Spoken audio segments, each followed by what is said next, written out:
Goku went Super Saiyan 4 in Dragon Ball Daima. That's awesome. Now, does it hit the emotional highs?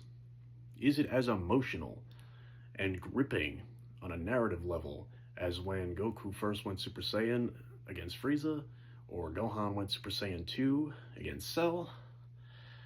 No. No. Is it still a gloriously awesome, impactful, and incredibly satisfying bit of fan service? Oh, yes, it is. Yes, it is. Because we all wanted this to happen. We all wanted Super Saiyan 4 to be canon. I know I did. It's my favorite looking transformation in all of Dragon Ball. It's one of the few, like, two or three things that was cool about GT. I mean, I love this transformation. I'm not a huge fan of SS3 even, with the long hair or whatever. I always thought Super Saiyan 4 looked really cool. And when you look at Super and all of its really lazy, boring ass forms, Super Saiyan God, Super Saiyan Blue, not a fan. Not a fan. Ultra Instinct was kind of cool, because that was at least utilized in a cool, chilling, mysterious way. They built up to it really well. That actually had, like, chilling, goosebump inducing kind of vibes to it that honestly this transformation for Super Saiyan 4 in Daima again doesn't really have, which I guess is the only kind of bummer here. They didn't really build up to this in any interesting way. Neva just kind of gives him the power up, and it's like, it looks incredible, like visually and all of that, and it's still a cool moment.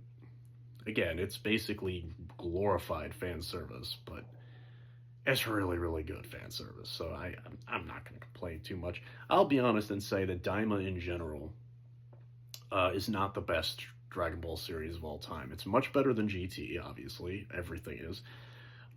Better than Super. Super was mostly just like fan fiction-y nonsense until you get to the Tournament of Power, and then it turns good. And yeah, some of the movies we've had have obviously been really good, but I think Daima is not as good as, like, classic age Dragon Ball. It's not as good as the best beats, like the best moments of DBZ, at least so far, unless these last two episodes managed to pull that off. But narratively, it just hasn't had that same, it just doesn't punch the gut as hard, it doesn't hit as hard. Has it been fun anyway? Yeah, it's been really fun. And if this really is the last piece of Dragon Ball media we're going to get that Toriyama was involved with, that he put his heart into, then it's fitting, at least. It's fitting because it does feel like a nice throwback. It does have some of that old school Dragon Ball charm. Albeit, I don't think it's as funny as old school Dragon Ball. I don't think it's as like distinct and memorable episode to episode as that series was. I think all the lore stuff, the way they play around with the demon realm and the origin of the Namekians and all that stuff is really cool. It's probably my favorite thing about Daima. I love the lore. I love the world building stuff, because they do some really fun stuff with the established Dragon Ball lore that honestly was really lacking in Super. But as well as it handles all of that, again, I don't think it's the best thing we've ever got from Dragon Ball, but it is refreshing after Super, because again, there are elements of this show that just feel so much more authentic, like authentic Dragon Ball, than a lot of Super did. And that's nice. The animation quality is through the roof, especially in this episode where Goku goes Super Saiyan 4, man. We get such cool fight animation, and it looks so fluid, and it's nice to see a Dragon Ball show with that level of production quality. It helps when it's only 20 episodes and they're not dragging it out for infinity. But yeah, this is what if Super looked this good, if Super looked as good as Daima did when it first started, that would have been a much better series, even if the writing and storytelling was still a little iffy. But man, would have been a hell of a lot easier to watch. So, like, there's a lot of good qualities to Daima. I think it's a solid 7 out of 10 for me so far as Dragon Ball goes. it really falls smack in the middle between stuff like GT and Super, which are in the low end, low tier stuff, and DBZ and original Dragon Ball, which are more in the high tier, you know. And then the love I have for Daima, I think, falls closer to like the movies that we've gotten so far, like the Broly movie and Superhero. It reminds me more of those where, like, you know, because with those films they're allowed to fire on all cylinders and really go at it. And even if they can be a little fan servicey, at least it's really good fan service. And that is kind of what I felt about Daima. It's almost like another really good Dragon Ball movie that's just been stretched out to 20 episodes, so it has more room to breathe and do more lore stuff. And that's fun. I've enjoyed that. It's more of a crowd pleaser for longtime Dragon Ball fans. You know, that has that Toriyama love put into it because he was so heavily involved this time. And that's cool. My prediction, by the way, for the last 2 episodes, Super Saiyan 4 is not done. Glorio is going to wish them back to be adults again. We know he's going to betray Aransu. And, well, yeah, we're going to get adult Super Saiyan 4 Goku. We're going to get adult Super Saiyan 4 Vegeta.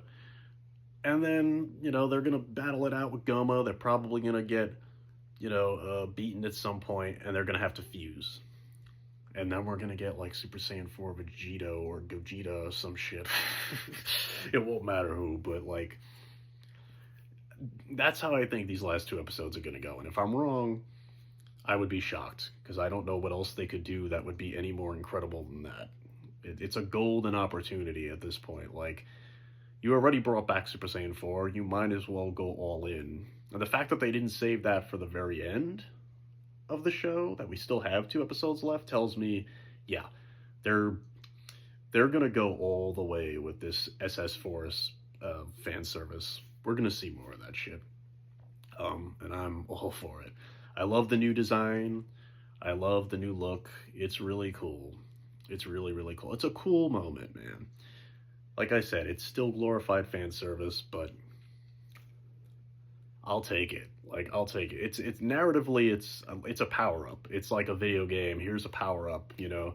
It's like a Resident Evil game where Ada throws the rocket launcher out of nowhere. It's kind of like that. I mean, I'm not saying it's the most, you know, it didn't have me, like, choking back tears, you know, the way I felt when Gohan first went Super Saiyan 2. Like, nothing's really topped that, you know. Ultra Instinct kind of came a little close, as much as I shit on Super, but this doesn't quite do that. But it's still a really cool transformation. It's at least on the same level of hype as, like, Gohan going Ultra Beast, or whatever that's called, Beast form or whatever. You know, again, that was more glorified fan service than anything else, but it was still a really awesome moment. And that's why I compared Daima to, like, the movies. It's more in that vein for me. Even though it's still canon, which is a plus. So yeah. What do y'all think about Daima so far? You think it's badass? You think it's cool?